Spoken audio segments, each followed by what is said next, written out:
Hello, students. This is Mr. Ezra.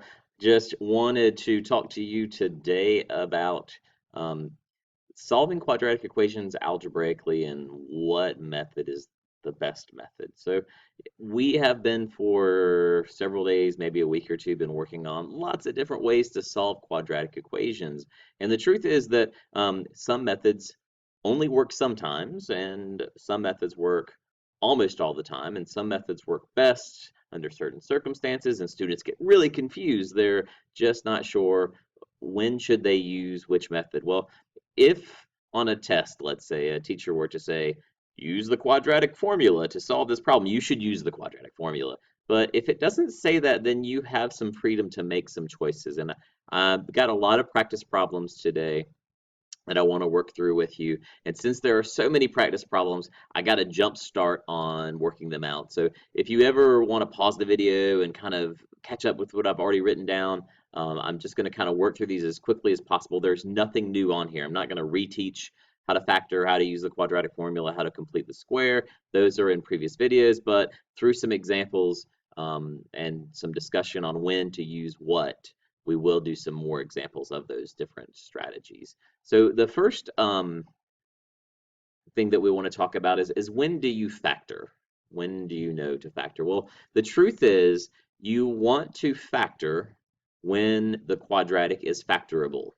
And knowing whether or not it is factorable is only going to be found out by working the problem out to see if you can factor. Now, sometimes you get really good and you can look at it and say, oh, well, this factors, I think, and try to factor it. But there's no method that I know of that you could just look at this and say, oh, this guy's going to be factorable. You just have to sit down and try to work it out, remembering the strategies for how to do that. So remember that everything has to be on one side of the equal sign. So I added this 15 on the right side of the equal sign to the left, so it was all together. It is going to be much easier to factor if you have a common factor, which is something that divides into all three parts, that you divide that out to the front. So I divided all these by 3, and I end up with a smaller quadratic, smaller numbers to work with. So I'm going to use 2x and x because 2 is prime, so that's really the only way that I can break that up. To get 2x times x is 2x squared, and 5 is prime as well, so I just have to decide where to put the 5. Should I put it here? Should I put it here? And before I do that, I'm going to look at the signs to see if that gives me any clues. There's a positive at the end, which, remember, with factoring, that means that both signs are the same. So I look up here and I say, oh, it's minus 7x, which means that since they both have to be the same, and I'm going to add to get this middle part, they both have to be negative. Well, since they both have to be negative, I can see that what I want to do is put the 5 here and the 1 here, so that I get negative 5x on the inside and negative 2x on the outside, and together that gives me negative 7x. So the two solutions are going to be, when you set this equal to 0, 2x minus 5 equal to 0, you get 5 over 2. And when you set x minus 1 equal to 0, you get 1. And those are the two solutions that we got by factoring.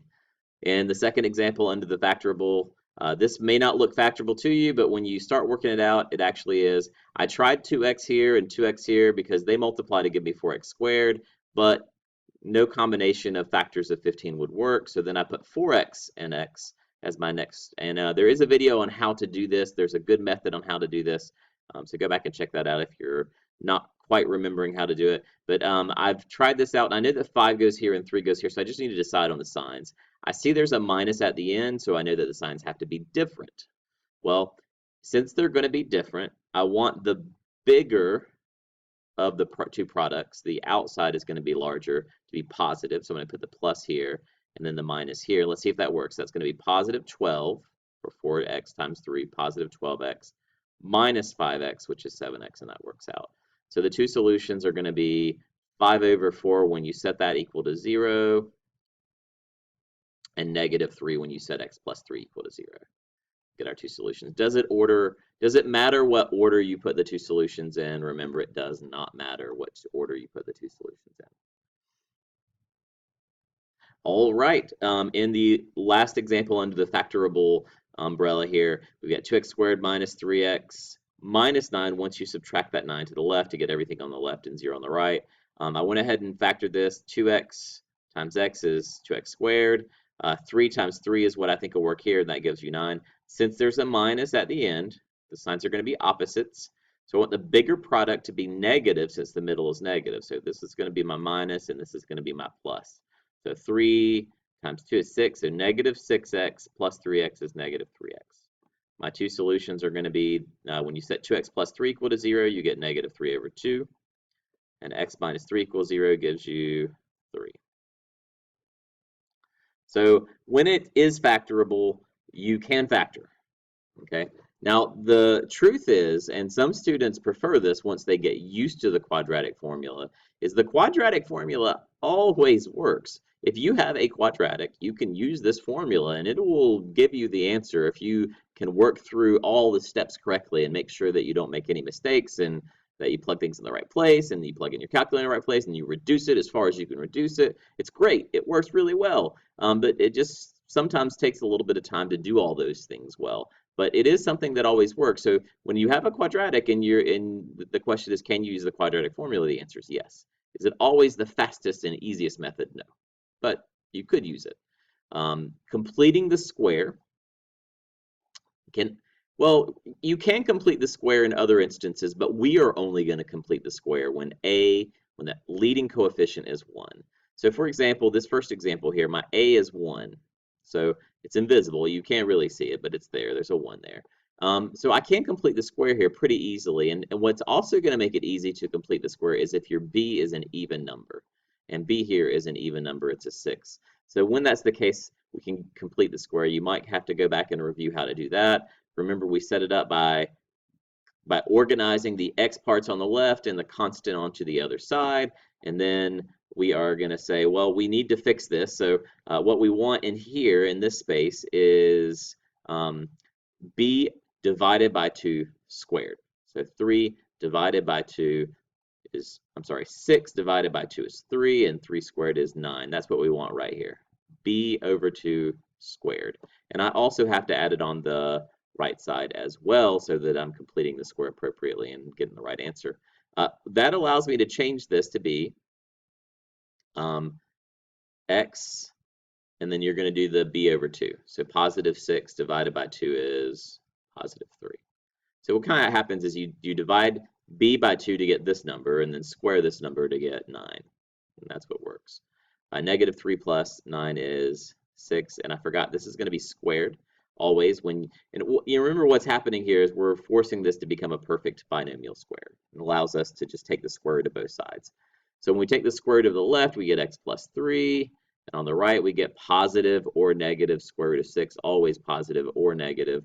And that 6 looks like it's negative. I got to fix that. It's not negative, it's positive. 6. Okay. Now we're going to subtract the 3 across to the right side.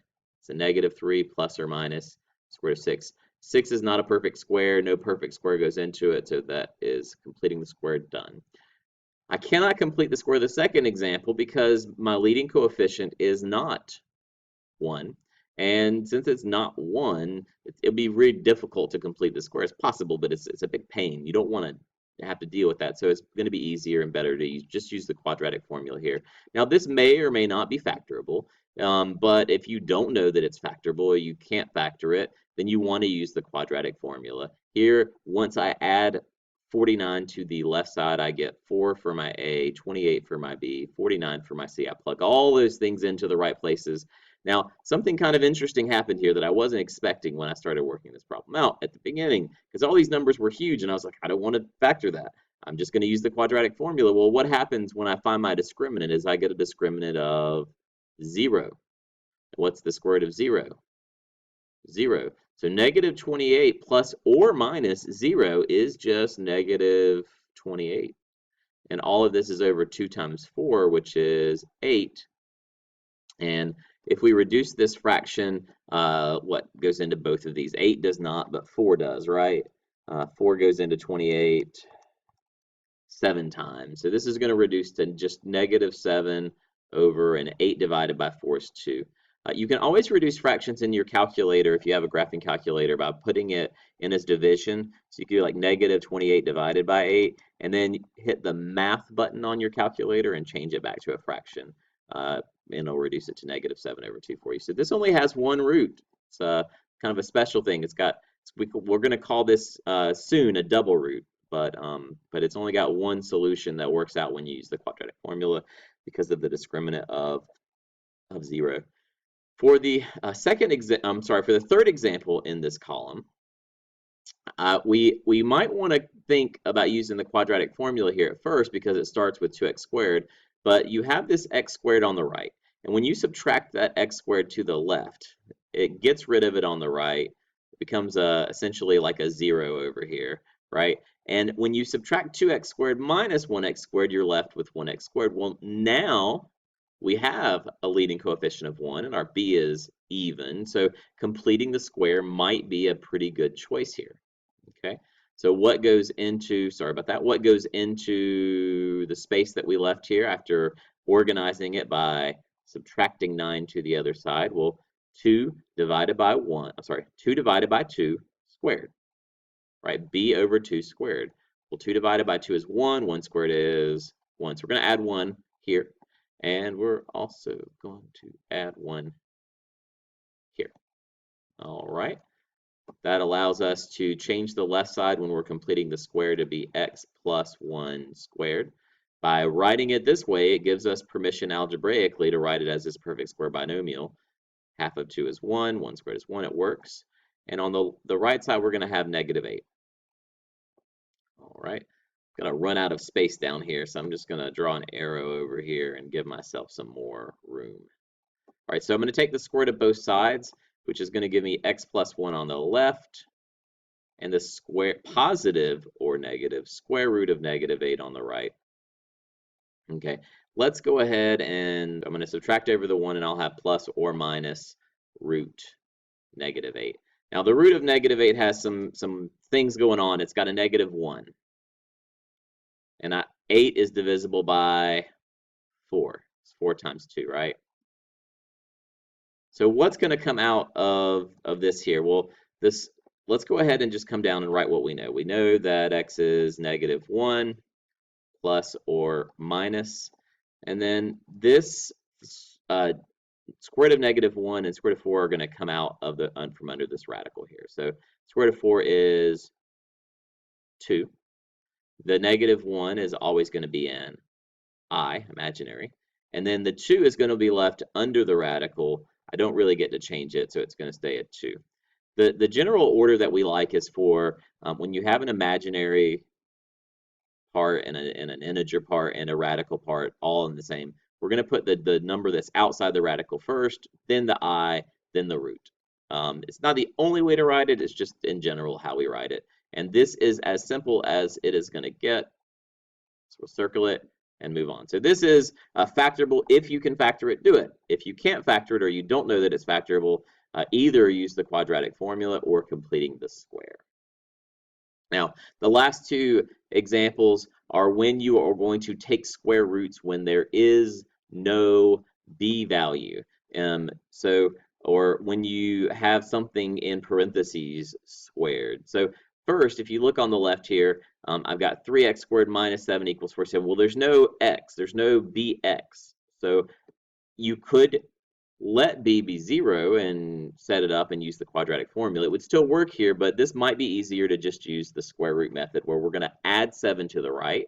47 plus 7 is 54. Divide both sides by 3. X squared equals 18. And then we'll take the square root of both sides to get x equals positive or negative the square root of 18. Well, 18 is or can be expressed as 9 times 2, right? 9 is a perfect square, 2 is not. So I can take the square root of the 9 to be a 3, which would give me positive or negative 3, and the 2 would be left under the radical, positive or negative 3 root 2. Example 2 here, I've got x squared plus 21 equals 5. I'm going to subtract the 21 to the right, giving me negative 16. I'll then take the square root of both sides. You have to remember when you do this that it's positive or negative square root. All right, the negative is going to come out as the letter I. So positive, negative I. And the square root of 16 is 4. Well, I don't want to write it as I times 4. That's not generally how we write it. So when we end up with a perfect square like this, what we're going to do is put the square root of 16 first, which is 4. Now, once I take the square root of 16, it is no longer under a radical. It comes out, right, as a 4. And the square root of negative 1 comes out as an I. Every once in a while, I get a student who'll take the square root of 16 and they'll get 4, and then they'll want to take the square root again because 4 is a perfect square. Don't do that. Once you take a square root, it's no longer a radical. Okay, so we get x equals positive negative 4i. The next example, I added 3 already to get 10 over here. Now, I cannot divide by 2/3 by hand. The calculator would do it for you if you used the right buttons. But instead, I'm going to multiply both sides by 3 over 2. When I multiply both sides by 3, let me change that pen color. When I multiply both sides by 3 over 2, that's going to give me, let's see, x squared equals 15 on the right. And I'll take the square root of both sides. X is positive negative root 15. Well, 15 is not a perfect square. No perfect square divides evenly into it, so we are done. In the next example, we added 2 already to get negative 3. Now, we're going to multiply by the reciprocal. So negative 3 times negative 5 over 3. So negative times negative is a positive. And the 5 over 3 is going to give me, or negative 3 times negative 5 over 3 is going to give me positive 5. I'll take the square root of both sides. Positive or negative root 5 is my answer. Can't reduce that any further. So no B, go ahead and use the square root method. It might be the easiest method to use. This is a special case here where you have a perfect square. Binomial. Now, a lot of students, when they see this, especially if you look at like the second example or the third example, they are really tempted to distribute that number in front of the parentheses. They've been conditioned to do that. Whenever you see a number in front of parentheses, distribute, multiply it in. In this case, we cannot do that because this x plus 4 is squared. This x minus 4 is squared. And the order of operations says you have to handle things that are squared first before you multiply. So we would, before we multiplied by 1/3 or before we multiplied by 5, if we were going to do it this way, we would have to multiply x minus x plus 4 times itself. We'd have to square x plus 4 using the FOIL method, and then we could multiply 1/3 times what we got from that. And that is not at all what we want to do. Instead, we want to use algebra to solve these questions.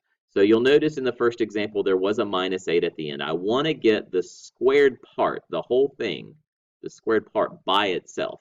So I added 8 to the right side to get 24 plus 8, which is 32. I'm now going to do the same thing I did on the left column here. I'm going to take the square root of both sides, and when I take the square root of both sides, I'm left with 2x plus 6 equals positive or negative square root of 32. All right. So we're going to have to deal with the 2 and the 6 over here. We also have to deal with the square root of 32. Now, 32 is divisible by 16. 16 is the biggest perfect square that goes into 32. So I can think of this 32 right here as the square root of 16 times the square root of 2. So what's going to come out from under the radical is the square root of 16, which is 4, and the 2 is going to stay underneath. So as I'm working this out, I'm going to go ahead and say that this is going to be plus or minus 4 root 2. That's the simplified form of square root of 32. Now, what am I going to do over here? Let's go ahead and combine 2 steps because I don't have a lot of space here. I'm going to go ahead and add 6 across. I'm sorry, that's a positive 6. I need to subtract 6 across. So I have a negative 6 on the right side now because I'm subtracting the 6 across. And then I'm going to add on that reduced form of plus or minus root 32. I still have a 2x on the left. And what am I going to do with this 2? Well, I'm going to divide everything by 2. And since everything divides evenly by 2, it's going to work out nicely. Negative 6 divided by 2 is negative 3. 4 divided by 2 is 2. I don't divide the square root of 2 by 2 because it's under the radical. And the 4 in front of it is what I actually reduced. So we have our answer, if I can get something around it there. All right. So we got our answer there. It's going to be, see if I can fix it. All right, it's going to be -3 plus or minus 2 root 2. Okay. We'll do the same thing here. Notice when you're solving, you want to wait to divide and first add or subtract. So I added 1 to the right to get a 6. Now I'm going to divide by 1/3, but remember when you divide a fraction, you multiply by the reciprocal. So I'm going to take this, divide by 1/3 to get the squared part alone, and I'm going to multiply by 3 over 1. So on the right side of this equal sign, 6 times 3 over 1 is 18. On the left side, I've still got the x plus 4 squared.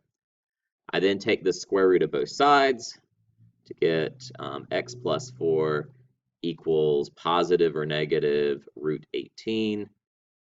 Hopefully you're starting to get good at seeing perfect squares that divide evenly into these numbers. This is going to be the square root of 9 times 2. The square root of 9 is 3, so I can reduce this to be 3 root 2. And since I don't have a lot of space, I'm going to do everything at one time. I'm going to subtract 4, plus or minus. I'm going to reduce this to be 3 root 2, the square root of 9 times root 2. And that is my answer. X equals -4 plus or minus 3 root 2. In our last example, I've got 5, or not last, but the last one in this part. We got 5 times x minus 4 in parentheses squared. I can't distribute the 5. Instead, I divide both sides by 5. 125 divided by 5 is 25. And then I'm going to take the square root of both sides to get x minus 4 on the left and positive or negative root 25 on the right. Okay, well, add 4 to the right. And what is the square root of 25? That's right, it is 5. Well, do not leave your answer as 4 plus or minus 5 because there's no radical here. It was a perfect square. Now it's not a perfect square. Now it's a 5. I can actually add and subtract these numbers. So you want to make sure that you do that. 4 plus 5 is 9. 4 minus 5 is -1. All right. And our final example today, I know this video has gotten kind of long, but there were lots of questions on it, is a special case when x squared is on the inside. I'm not limited here in not being able to distribute because I'm not squaring this number like I was in the previous examples. So what I want to do here is I do actually want to distribute the 2 into the parentheses because to get the x part by itself, I've got to simplify a little bit. So what I'm going to do here is I'm going to go ahead and distribute this 2 into this parentheses to get 2x squared minus 10 equals, and I'll bring everything else down on the other side of the equal sign for now. Now you'll notice I just wrote this up here so I would have more space. Right now I've got to collect things, right? So what I would like to do, since I don't have a b part, I still only have squared parts, right? Is I'm going to collect those to one side of the equal sign using addition or subtraction. So I'm actually going to take this minus x squared and I'm going to add it to the other side. And when I add it over here, it kind of cancels out, right? And 2x squared plus x squared is 3x squared. Just to save some, well, actually, I'm not going to save space. I'm just going to go ahead and write it out. That's my next step. So my next step is going to be to add 10 to the right side to get that x squared part by itself. So when -1 plus 10 is 9. I'm then going to take this, divide both sides by 3. 9 divided by 3 is 3. And now I'll take the square root of both sides using the square root method. Positive or negative root 3. Root 3 does not reduce. So I've got my answer, positive root 3 and negative root 3. Wow, that was a whirlwind of problems there. And just to kind of, if you're having trouble still with a quadratic formula, maybe you can convince the person in front of you to get this tattoo. What do you think? Think they'll do it? You're probably right. I doubt they will. But it is something that will get you out of a jam because when you can't figure out what method to use, you can always use the quadratic formula. We are going to start mixing all of these questions up in class, and your job is going to be to use the best method that works for you. If I explicitly tell you what method to use, then use that method. If not, then you've got some choice now, and your job is to just decide which of the methods you want to use. Hope this video was helpful, and I will see you in class.